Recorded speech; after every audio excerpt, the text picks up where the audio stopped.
हमारे देश में खेलों का भविष्य उज्जवल तो है, लेकिन खिलाड़ियों की सेहत का भविष्य उज्जवल नहीं दिखाई दे रहा है।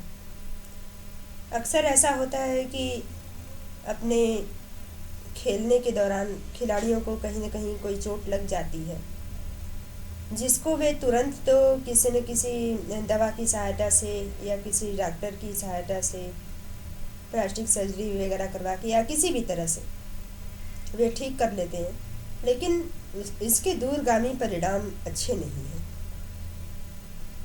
बाद में हम ये देखते हैं कि वह चोट बाद में उन खिलाड़ियों को इतना परेशान कर देती है कि कभी कभी अपाहिज जैसी ज़िंदगी वे बसर करने पर मजबूर होते हैं। अगर वे बहुत महंगा इलाज न करवा सकें तो निश्चित रूप से वह चोट उनके लिए एक नरक ही जैसा बन जाती है। ऐसे माहौल में खिलाड़ियों को हमेशा इस पर ध्यान रखना चाहिए कि उनके शरीर में जो टूट फूट हो रही है खेलने के दौरान वो रिपेयर भी होती रहे। वे इसके लिए आयुर्वेद का सहारा ले सकते हैं। आयुर्वेद में बहुत सारी ऐसी जड़ी बूटियां हैं जिनसे शरीर की मरम्मत का काम अंदर ही अंदर चलता रहता है, यदि खिलाड़ी उन्हें रेगुलर लिया करें तो। इसके अलावा खिलाड़ियों को अपनी स्टेमिना बढ़ाने के लिए इन जड़ी बूटियों का सहारा जरूर लेना चाहिए।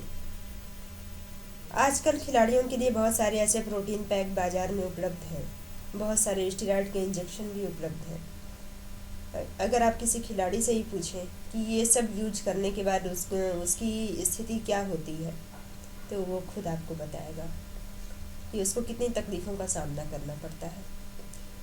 बेहतर यह है कि सभी प्लेयर अपने शरीर को संभाल कर रखने के लिए आयुर्वेदिक दवाओं का प्रयोग करें, जड़ी बूटियों का प्रयोग करें।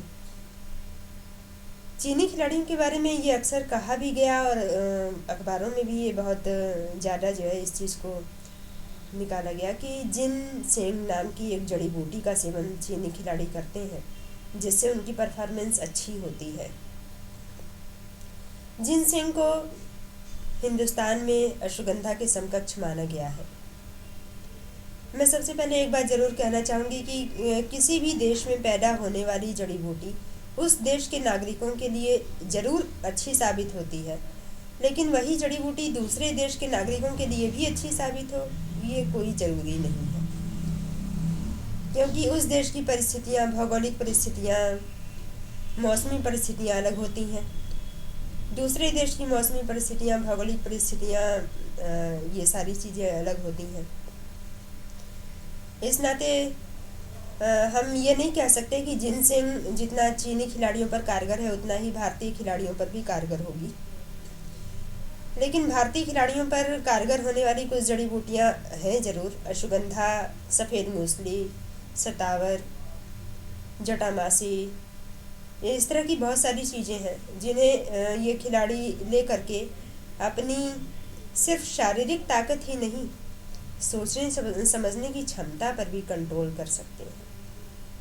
उन्हें तुरंत कौन सा निर्णय लेना है, अपनी प्रेजेंस ऑफ माइंड को भी वे उत्तम बना सकते हैं। जटामासी एक ऐसी ही औषधि है जो प्रेजेंस ऑफ माइंड को बेहतर बनाती है। अश्वगंधा दो तरह से ली जाती है। अगर हम इसको पका के लेते हैं तो हम अपने शरीर की टूट फूट सही करते हैं, और अगर ऐसे ही पाउडर फॉर्म में लेते हैं तो ये हमें ताकत भी प्रदान करती है।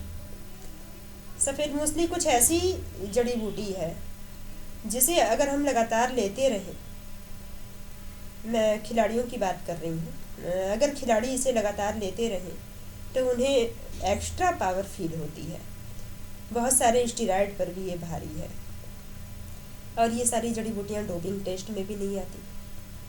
खिलाड़ियों को अपने देश का नाम रोशन करने के लिए दो चीज़ों का ध्यान तो रखना ही चाहिए, उनकी परफॉर्मेंस अच्छी हो और वे किसी ऐसी दवा का सेवन ना करें जो डोपिंग टेस्ट में उनके भविष्य को अंधकारमय बना दे, और न ही ऐसी दवा का सेवन करें जिसके दूरगामी परिणाम शारीरिक रूप से उन्हें अपंग बना दे। इस पर विस्तार पूर्वक जानकारी आप और भी ले सकते हैं मेरे ब्लॉग से। मेरा समस्त .com पर बहुत सारी जानकारियाँ उपलब्ध हैं।